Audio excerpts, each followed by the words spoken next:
E o título da pregação de hoje chama Quatro Pequenas Criaturas.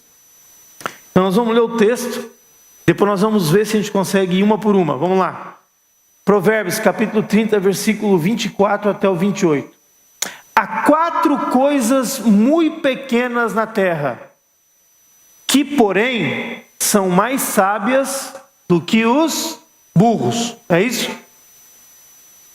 Há quatro coisas muito pequenas na terra, que porém são mais sábias que os sábios. E aí ele vai começar com a primeira. As formigas, povo sem força, todavia no verão preparam sua comida. Depois ele vai falar sobre um outro animal e eu vou dizer para vocês que animal é esse mais tarde. 26. Os arganazes, povo não poderoso. Vê que ele chama a formiga de povo, os arganazes de povo. Povo não poderoso. Contudo, fazem sua casa na areia, no barro. Aonde? Nas rochas. Terceira criatura, versículo 27.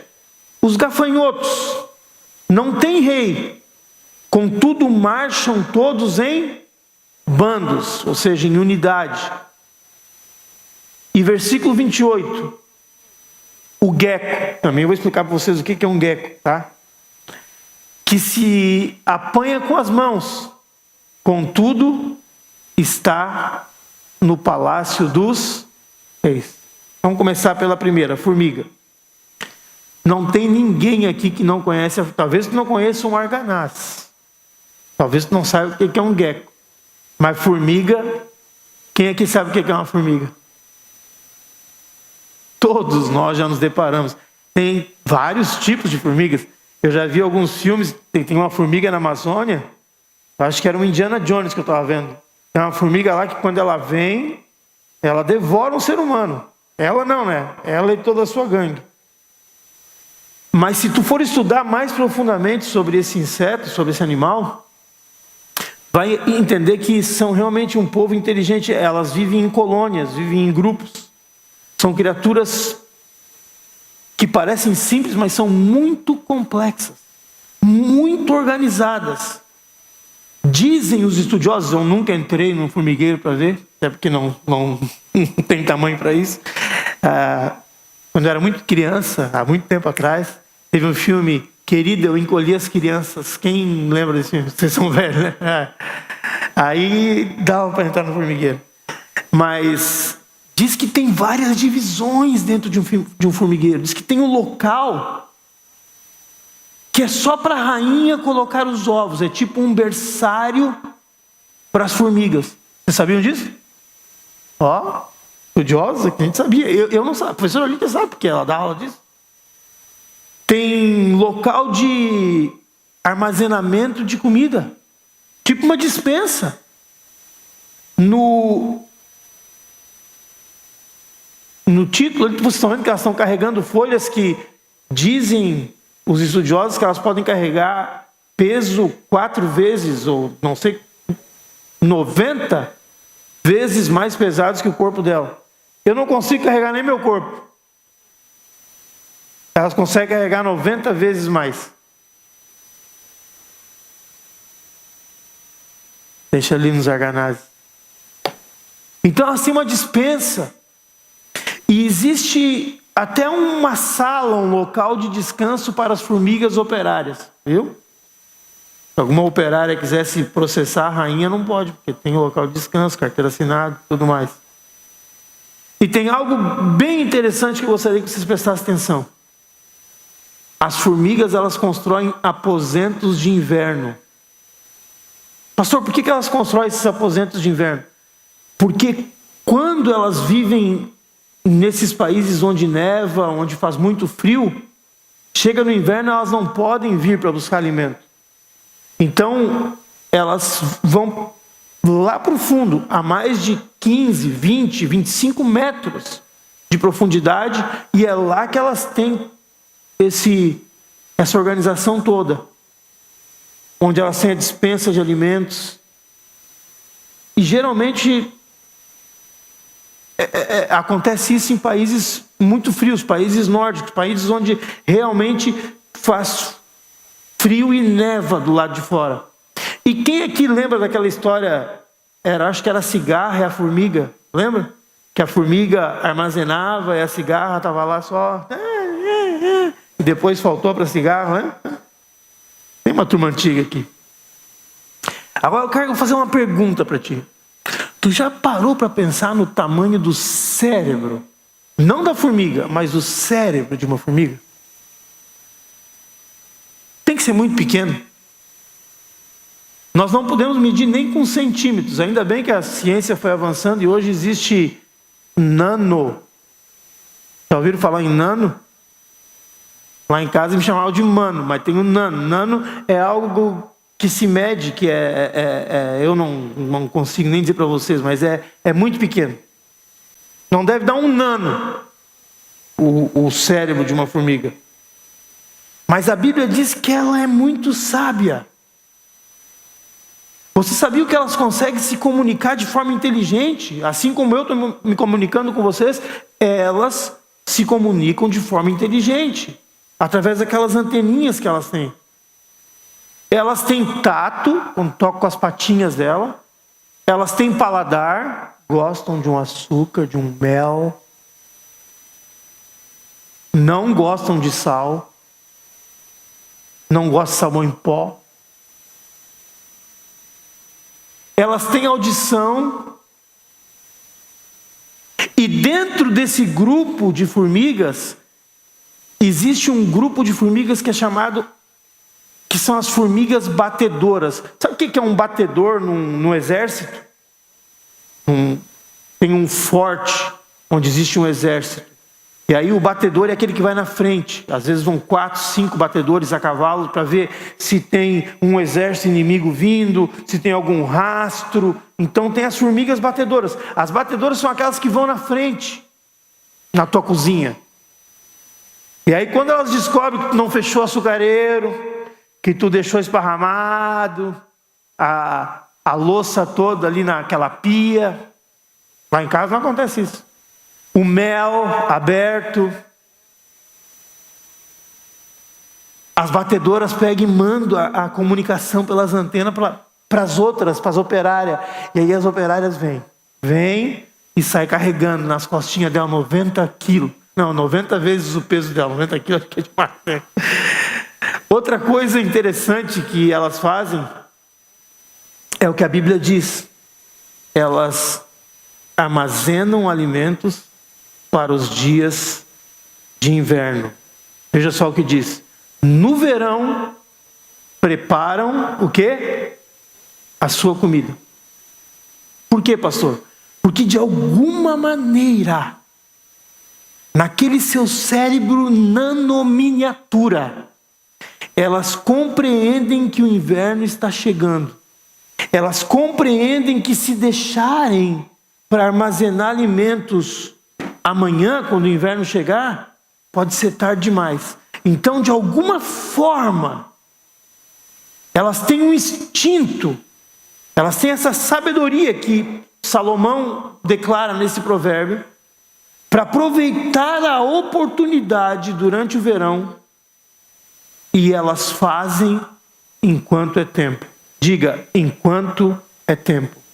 Porque a Bíblia diz o seguinte, Isaías capítulo 55, versículo 6. O que está escrito ali? Buscai o Senhor enquanto se pode.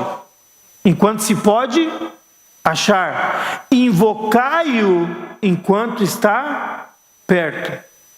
E lá em Amós, eu li isso semana passada, diz assim: eis que vem dias, diz o Senhor Deus, em que enviarei fome sobre a terra, não de pão, nem sede de água, mas de ouvir as palavras do Senhor.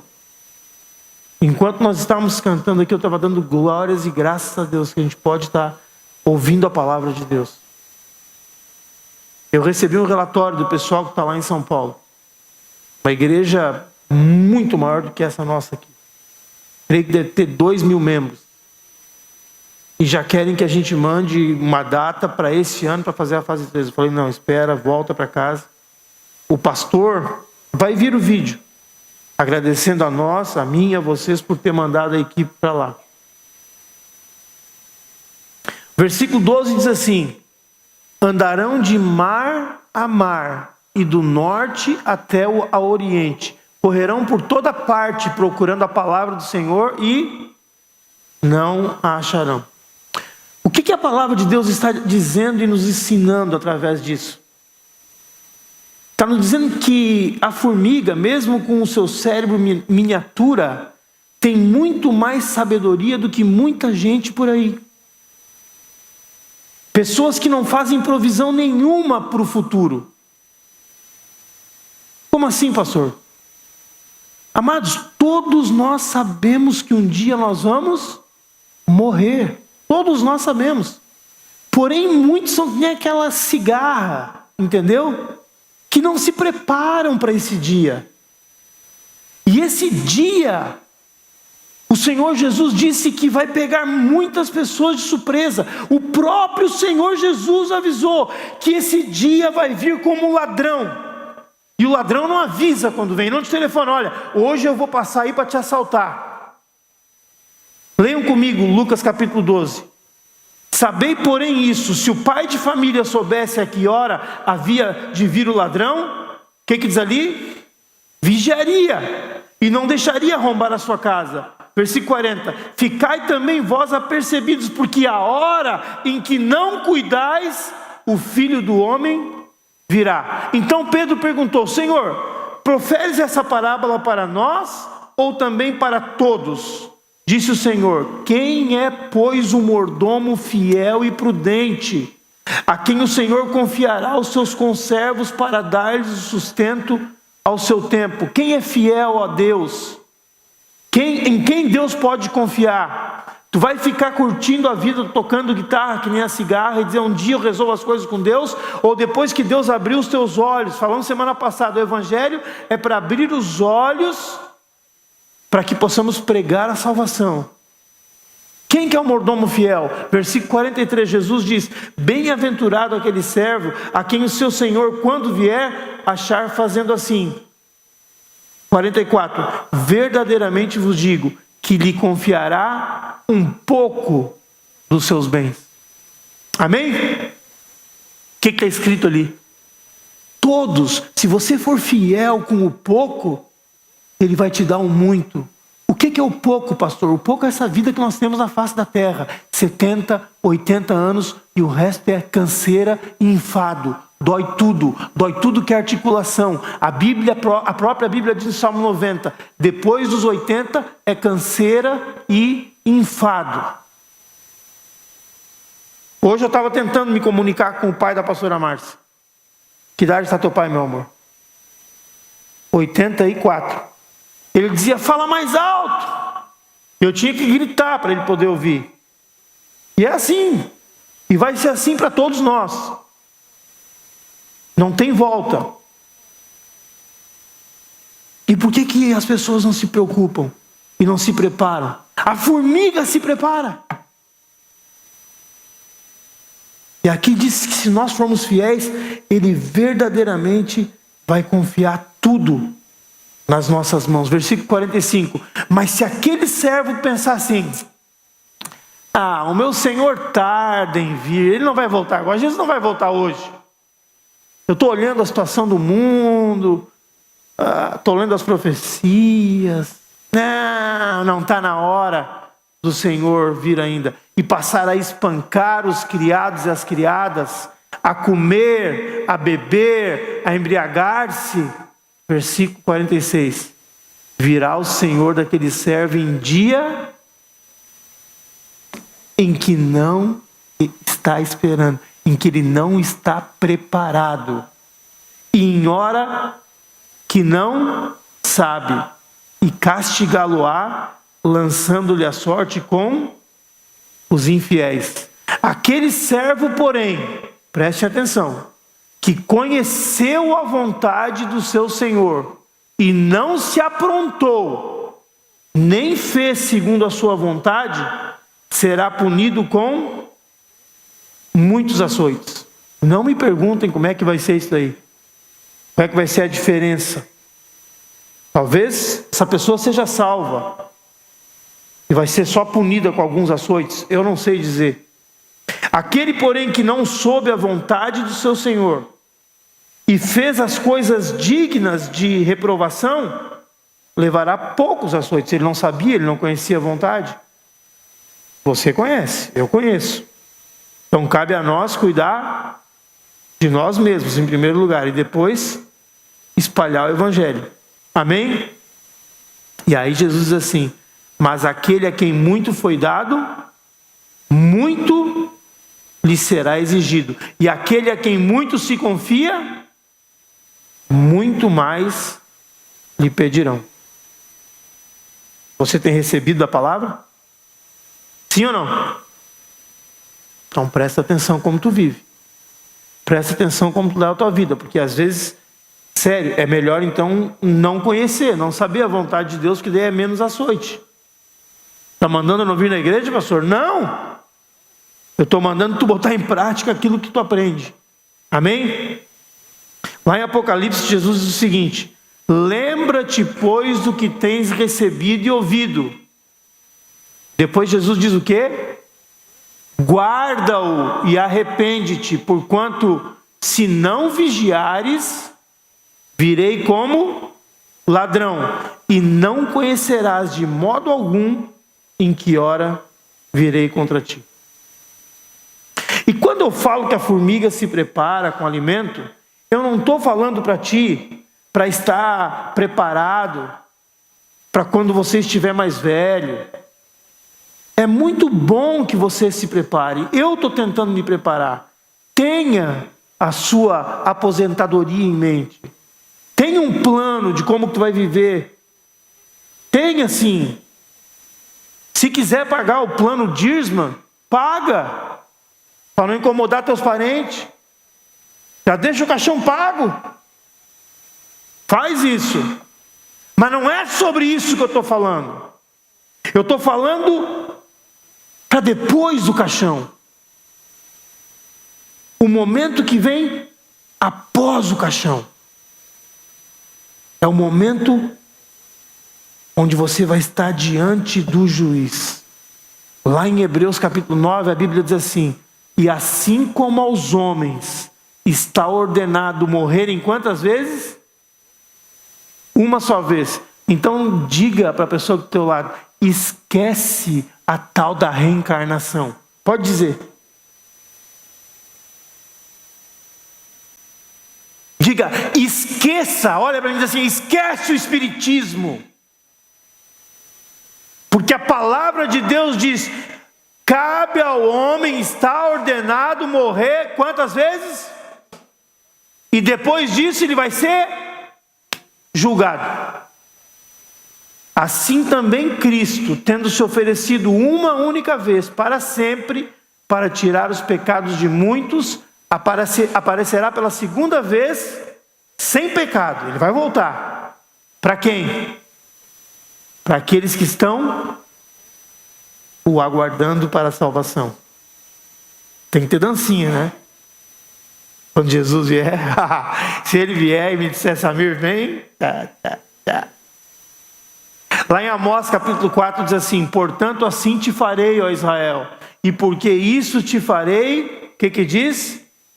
Prepara-te, ó Israel, para te encontrares com o teu Deus. Vocês querem saber qual que é uma das maiores mentiras de Satanás? Eu, como pastor, a parte que eu mais detesto é fazer enterro de pessoas que eu não conheço, que não sei se são salvas ou não. Se são pessoas que eu conheço, que eu sei que entregaram a vida para Jesus, eu faço tranquilo, porque eu sei que estão indo para um lugar melhor. Mas a maior mentira é quando tu vai nos enterros e aí fica um dizendo para o outro: foi descansar, foi para um lugar melhor. Então para que Jesus morreu na cruz? O cara não tinha Jesus, o cara nunca viveu uma vida de fé, aí morreu, foi descansar. Isso é a maior mentira do diabo, não acreditem nisso. Se isso fosse verdade, não tinha por que Jesus clamar pendurado naquela cruz, aquilo que eu falei a semana passada: meu Deus, por que me desamparaste? E a palavra de Deus diz em Amós o seguinte, para as pessoas que pensam que a morte é um descanso, diz assim: ai de vós que desejais, e vejam que está com letra maiúscula, o dia do Senhor. Pastor, o que é o dia do Senhor? O dia do Senhor é o dia do julgamento, mas pode ser o dia da tua morte, porque vai ser, quando tu morrer, tu vai estar diante do juiz. E aí ele diz assim: ai de vós que desejais o dia do Senhor. Para que desejais vós o dia do Senhor?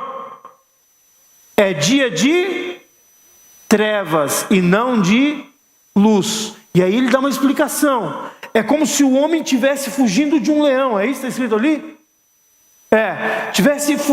Um homem fugisse diante do leão. E aí, quando ele pensa, escapei do leão, ele dá de cara com um urso. Ou como se o homem estivesse fugindo de alguma coisa e entrasse em casa para se esconder, para ficar protegido. E aí quando ele encosta a mão na parede, ele é mordido por uma cobra. Não será, pois, e aí está com letra maiúscula de novo, o dia do Senhor trevas e não luz? Não será completa escuridão sem nenhuma claridade? Por que a Bíblia diz isso? Porque o próprio Jesus disse: estreito é o caminho que leva para a salvação, e poucos, diga comigo, poucos são os que se acham com ele. Largo é o caminho, e larga é a porta que leva para a perdição, e são muitos os que entram por ela. E a palavra de Deus diz assim: como escaparemos nós se negligenciarmos tão grande salvação? Como é que nós vamos escapar se nós conhecemos a obra da cruz, se nós sabemos que não é aqui não é. Não é o carro, não é a moto, não é o dinheiro no banco, não são as posses materiais, não é. Eu falei do pai da minha esposa, eu posso falar da minha mãe para vocês. Eu voltei de viagem, fui lá visitar ela. A idade vai pegando, meu irmão. Não é aqui que tu tem que concentrar tuas forças, tua energia, não pode ser. Pastor, posso me preparar para minha aposentadoria? Falei que sim. Prepara para não precisar estar sendo amparado pelos outros. Faça o possível. Mas não coloca todas as tuas energias nisso daqui. Porque a Bíblia diz que isso é negligenciar a obra da cruz. Como escaparemos nós se negligenciarmos tão grande salvação, a qual tem sido anunciada inicialmente pelo Senhor, foi-nos depois confirmada pelos que a ouviram, pelos apóstolos, pelos 12, dando Deus testemunho juntamente com eles. Os 12, Deus estava tão junto com eles que eles faziam sinais e prodígios, ressuscitavam as pessoas, curavam lepra, com eles através de sinais, prodígios e vários milagres, e por distribuições do Espírito Santo, dons do Espírito, segundo a sua vontade. Então o Senhor Jesus avisou, ele disse: não ajunteis tesouros para vós outros aqui, onde a traça e a ferrugem podem corroer. Pega um carro 0 quilômetros que saiu há 10 anos atrás e dá uma olhada nele como é que está agora. Pega um carro 0 que saiu há 20 anos atrás, dá uma olhada como é que ele está agora. Versículo 19, capítulo 6 de Mateus: não acumuleis para vós outros tesouros sobre a terra, onde a traça e a ferrugem corroem, e onde ladrões escavam e roubam. Por que está falando ladrões escavam e roubam? Porque naquela época as pessoas não tinham o banco como nós temos hoje. Pelo menos não em todos os lugares. Então, o que se fazia quando alguém tinha dinheiro? Enterrava. Até pouco tempo atrás, aqui na nossa cidade de Bom Retiro, em outras cidades, as pessoas enterravam seus tesouros nos fundos das casas. Tem maluco até hoje que anda com esses detectores de metal tentando achar moeda e coisa. Sabia? Tem! Um dia quase que eu comprei esse negócio aí. Atrás dos... Aí acha uma moeda que não vai mais nada. De vez em quando tu ouve notícias de cara que guardou dinheiro lá e aí acharam aquele baú de moeda que não vai mais nada. Do tempo do Merréis e do Vintém. Diz a música que se vivia muito bem. Sem houver reclamação. Ai, meu Deus do céu. Por que eu faço isso? Eu não sei. Mas vamos lá.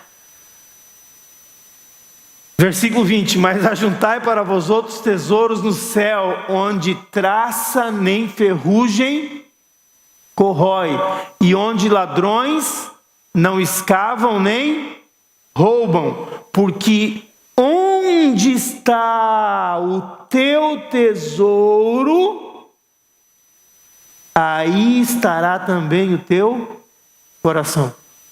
Por isso que eu digo, tu quer medir como é que está o teu coração? Meça pelas lágrimas que saem dos teus olhos quando falam do amor do Senhor Jesus. É o melhor termômetro que existe. É o melhor termômetro que existe. Não estou falando de pessoas perfeitas, estou falando de um monte de pessoas com defeitos, que têm pecado, mas que são lavadas pelo sangue do Cordeiro. E compreenderam que eram cheias de pecados e foram lavadas, se desmancham, se derretem na presença do seu Salvador. Ali está o teu coração. E de vez em quando o mundo tenta te levar para um lado e tu volta e tu diz, não, é a ti que eu quero, Senhor. É a ti que eu quero. Mas quantos não estão nem aí para este aviso e para esse conselho do Senhor Jesus? Estai preparados, porque eu venho que nem um ladrão. Quantos se preocupam apenas em juntar para essa vida? Tem gente sábia pra caramba, muito mais sábia do que eu, mas só sabem fazer provisão para essa vida. Esses dias, faz uns 4 dias, faleceu um cara aqui na cidade que tinha uma baita caminhonete, passava alisando. Aí morreu, eu vi o cunhado dele, que eu acho que ele não deixava nem entrar na caminhonete, dirigindo a caminhonete.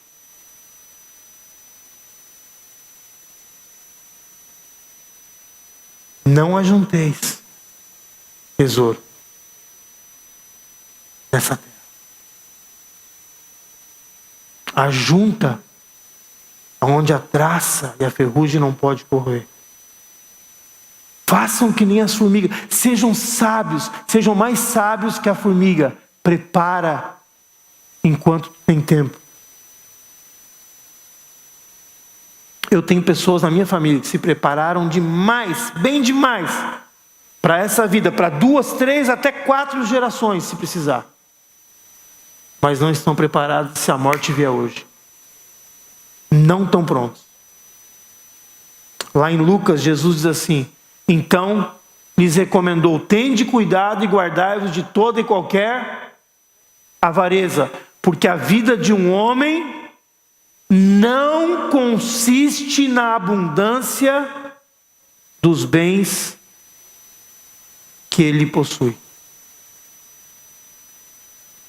E como eu disse para vocês, existem pessoas que sabem se preparar, se calçar muito bem, procuram se garantir.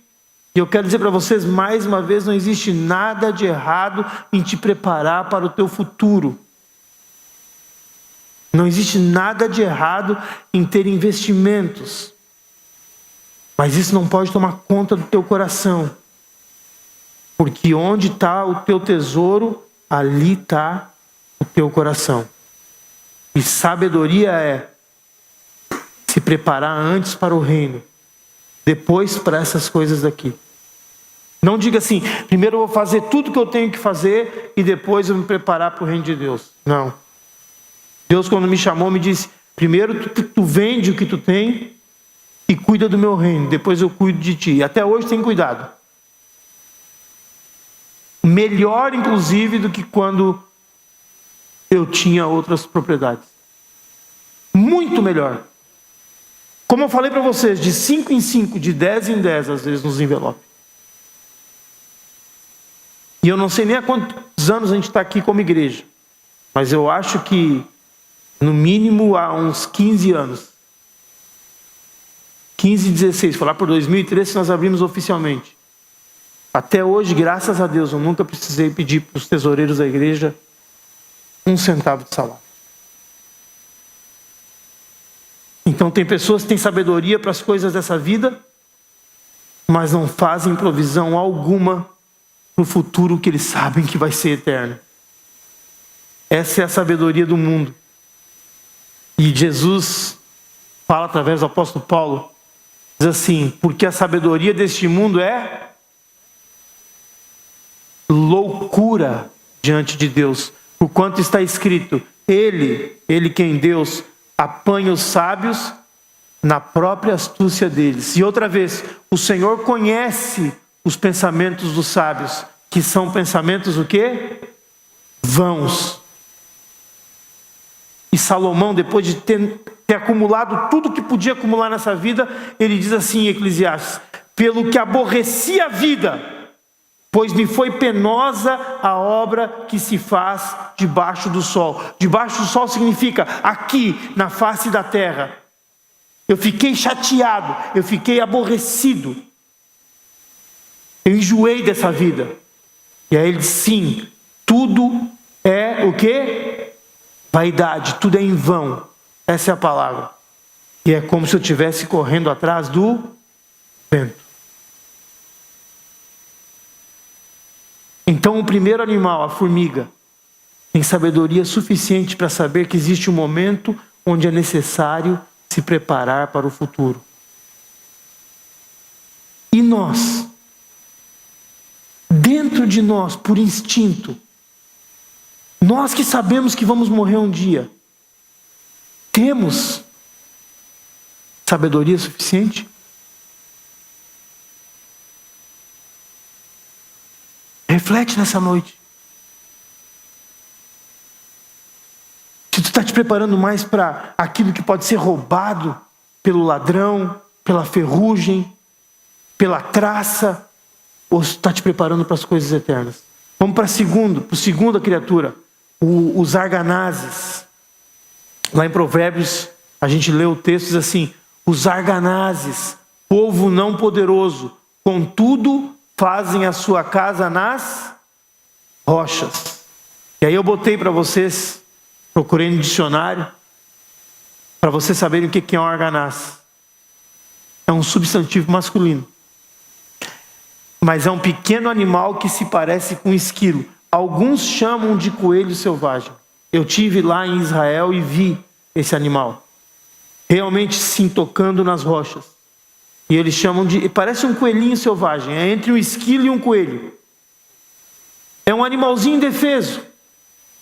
A palavra diz...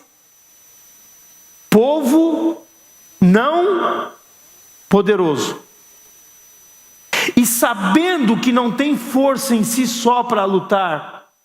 Lutar contra quem? Contra os predadores. Quem são os predadores de um coelhinho selvagem? O lobo, o coiote, gaviões e outros animais. Sabendo que ele não tem força para lutar, ele faz a sua casa onde? Na rocha. Ele é sábio o suficiente para saber que é indefeso contra os seus inimigos. Por isso, fez sua casa em um local que é mais forte do que seu inimigo. O lobo pode estar até na porta da casa dele.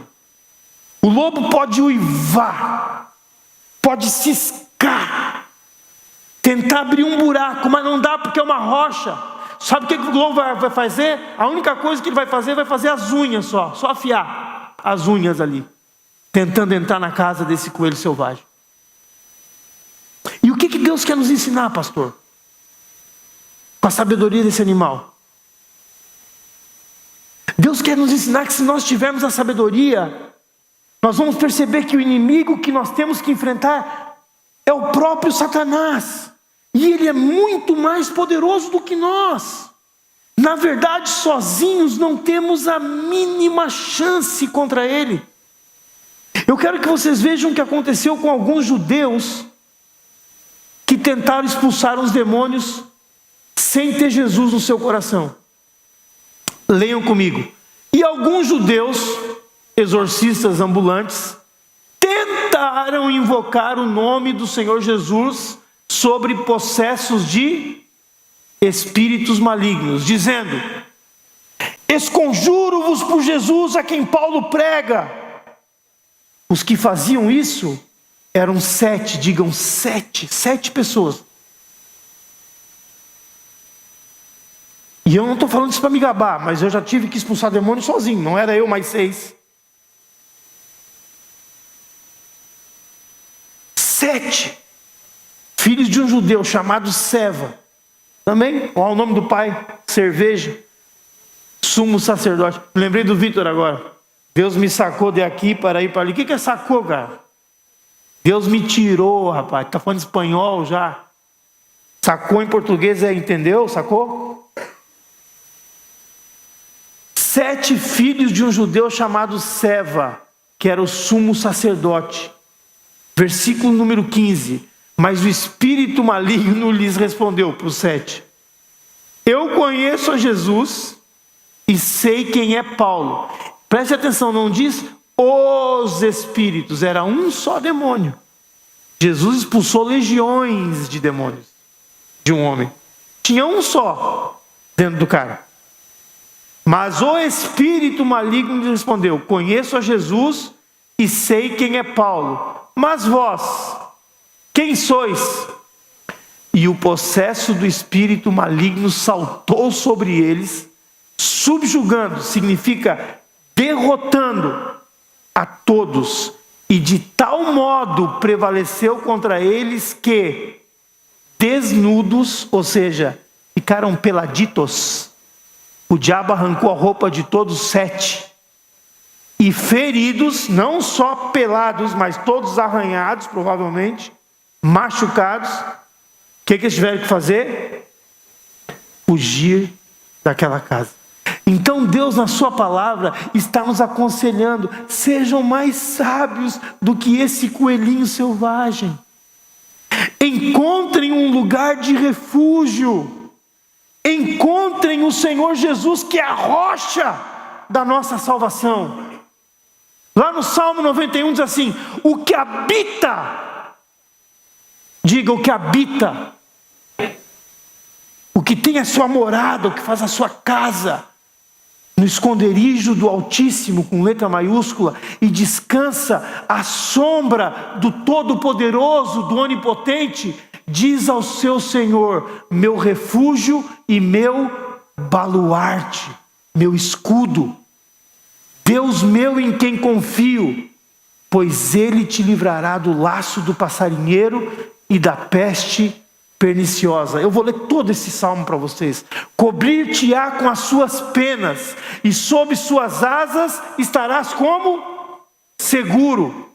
A sua verdade é pavês e escudo. E esse pavês que está aí não é sobremesa, tá bom? Porque existiam 2 tipos de escudo. Tem um escudo que é do tamanho de uma porta, assim, que protege o homem inteiro. Esse é o pavê. E o escudo é aquele do Capitão América, aquele redondinho, tá? Então a palavra de Deus está dizendo que Deus vai nos proteger com a sua verdade, e a verdade da palavra dele é como pavês e escudo.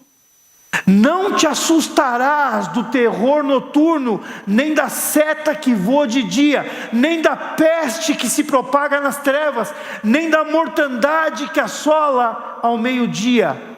A Bíblia diz: caiam 1000 ao teu lado e 10.000 à tua direita, tu não serás o quê? Atingido.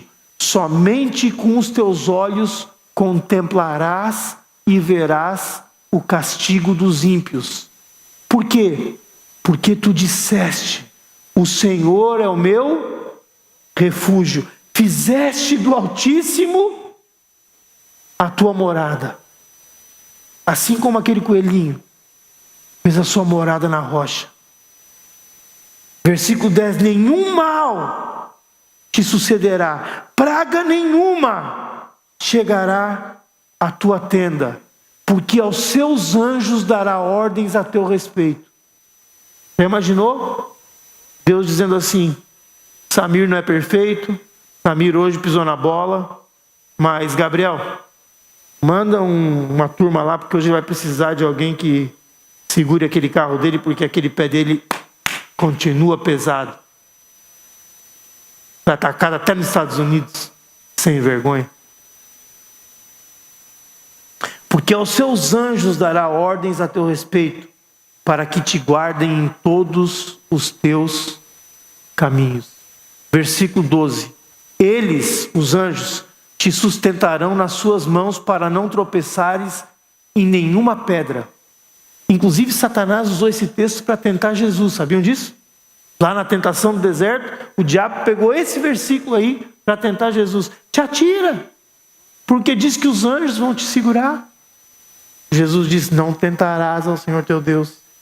E agora o Espírito Santo está dizendo assim: não fica tentando com o teu acelerador para mim. Fazer o quê? O cara prega e tem que estar levando.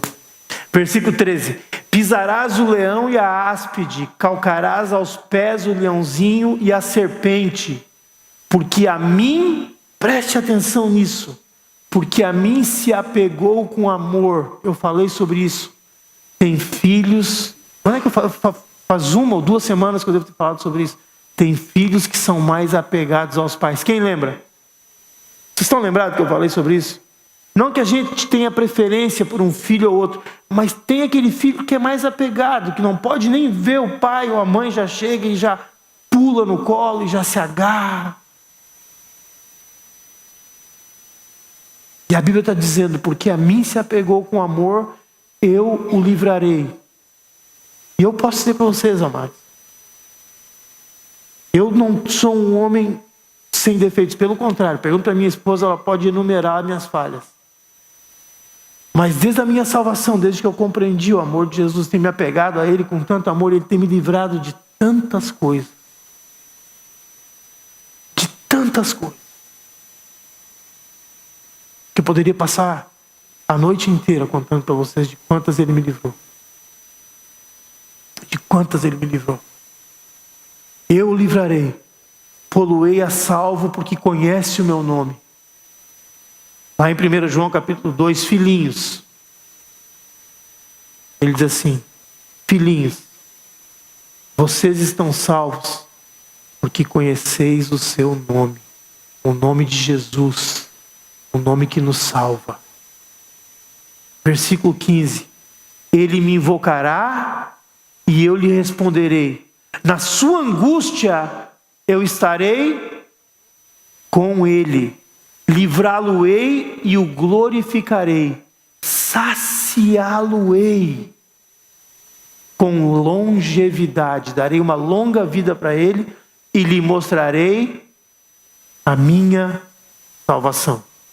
Quando eu leio esse texto, eu lembro de que quando Jesus nasceu, ele foi levado no templo e teve um ancião que teve uma longa vida.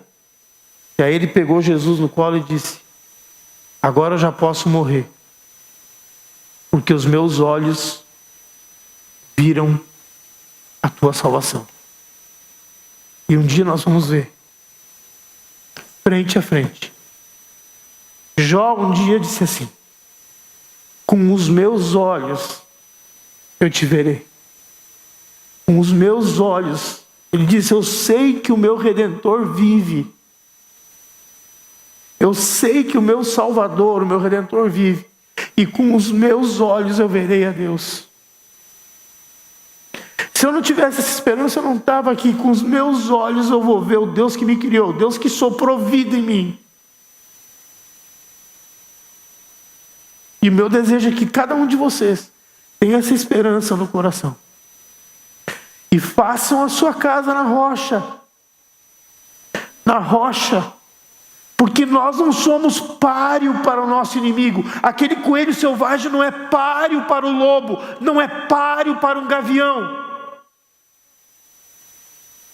Mas eu quero dizer que o inimigo não é páreo para o Senhor Jesus. A palavra de Deus diz: então será de fato revelado o iníquo, o inimigo, o maligno, a quem o Senhor Jesus... O que Jesus vai ter que fazer? Vai ter que arregaçar as mangas e passar 2 horas lutando? O que está escrito ali? A quem o Senhor Jesus matará com o sopro de sua boca e o destruirá pela manifestação da sua vinda. Essa é a diferença que existe entre o inimigo, que é muito poderoso contra nós, mas o nosso Salvador, que é muito mais poderoso do que qualquer inimigo. Amém, queridos? Terceira criatura, e eu vou correr. O gafanhoto. A Bíblia diz: os gafanhotos não têm rei, contudo marcham todos em bandos. O que quer dizer isso? São unidos, andam em bandos. É o lema da nossa igreja: melhores juntos. Em inglês, better together. Um sozinho, amados, é fácil de ser eliminado. Um gafanhoto aparecer na tua horta lá, tu vai lá e mata ele.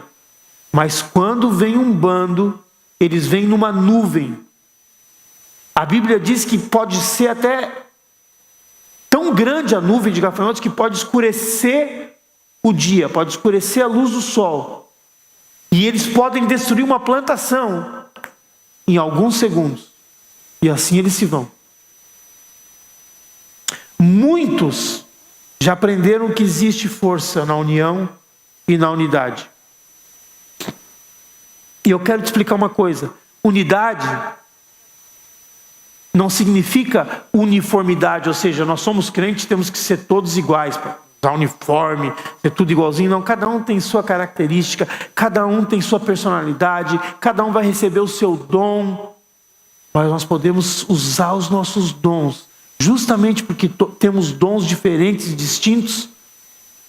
Nós temos que andar unidos, porque eu vou precisar do dom do pastor Fernando, e o pastor Fernando vai precisar do dom do Jason, e o Jason vai precisar do dom do Caleb. E assim nós unidos somos um corpo. A mão, o braço, a perna, cuja cabeça é o Senhor Jesus Cristo. Nós não somos máquinas uniformes. Nós temos que ser unidos. Amém, queridos? E notem uma coisa. Diz ali que o gafanhoto não tem rei. Por quê? Porque para voar, eles fazem que nem os pássaros. Vocês já viram como é que os pássaros fazem para voar? Quem já viu? Fica tipo uma seta assim. E o primeiro, o que está na frente, é o que sofre mais, porque ele pega muito mais atrito do vento. E depois vem os outros. Vem o primeiro, e aí vem outros pegando mais atrito, e a turma que está mais atrás é que menos pega problema. Só que eles vão revezando. Vocês sabiam disso? Eles vão revezando. Daqui a pouco sai da frente, porque ele cansou demais. E aqui na igreja, deveria funcionar dessa maneira. Porque o líder, a pessoa que está na frente, eu não estou falando só por mim, estou falando por mim como líder, estou falando pelos líderes de célula, pelos outros pastores. Geralmente são aqueles que estão mais no spotlight. O que é o spotlight? Nos holofotes. É aqueles onde todo mundo presta atenção. Presta atenção nos filhos do pastor. Existe um ministério nos Estados Unidos que chama como é que chama? PK. Preacher's Kids, eu acho que é só para cuidar de filhos de pastores que ficaram muito cobrados pela congregação e acabaram se atormentando, porque eles não conseguiam cumprir uma meta que não existe. Deus não colocou essa meta para eles. São crianças normais que nem qualquer criança. Só que a igreja exige que eles sejam perfeitos.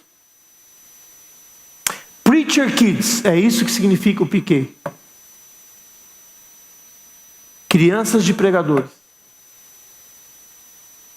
Um dos maiores pregadores dos Estados Unidos, de uma das maiores igrejas, Saddleback, chamado Rick Warren, aquele que escreveu Uma Igreja com Propósito e Uma Vida com Propósito. Você sabia que ele teve um filho que se suicidou? Pesquisem para ver.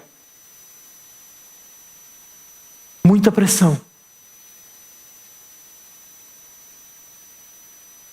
Então nós temos que entender que precisamos ter unidade e parar com as cobranças que são desnecessárias. Sabe, os homossexuais já descobriram que existe força na unidade. Eles não têm um grupo tão grande como o nosso de evangélicos, mas eles conseguem fazer tantas coisas e tantas leis lá em Brasília, lá nos Estados Unidos. Os ambientalistas não são em tamanho número como os crentes espalhados pelo planeta Terra todo. Mas eles já conseguiram tantas coisas com relação à morte de baleias. Eu dou glórias a Deus por eles. Apesar de que eles gostam de abraçar a árvore e tudo mais. É o problema deles. Mas eles conseguiram muitas leis que protegem o nosso planeta.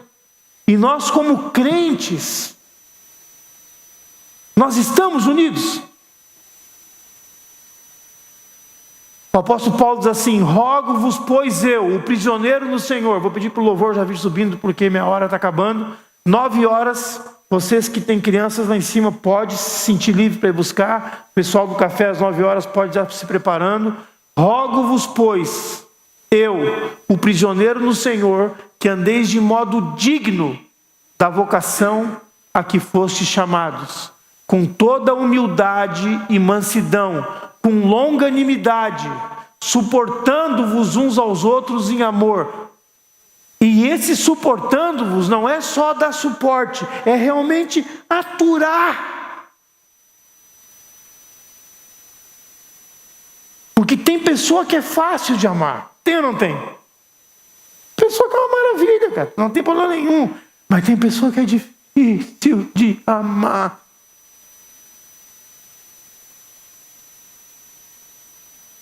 Crente difícil de amar. Crente que talvez tu já tenha feito até a curva quando tu viu assim.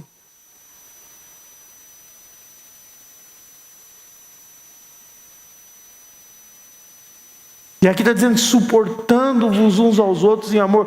E aí diz assim no versículo 3, esforçando-vos diligentemente. Essas duas palavras querem dizer quase a mesma coisa. Fazer um esforço com muita diligência, com muito esforço. Por preservar a unidade do Espírito no vínculo da paz.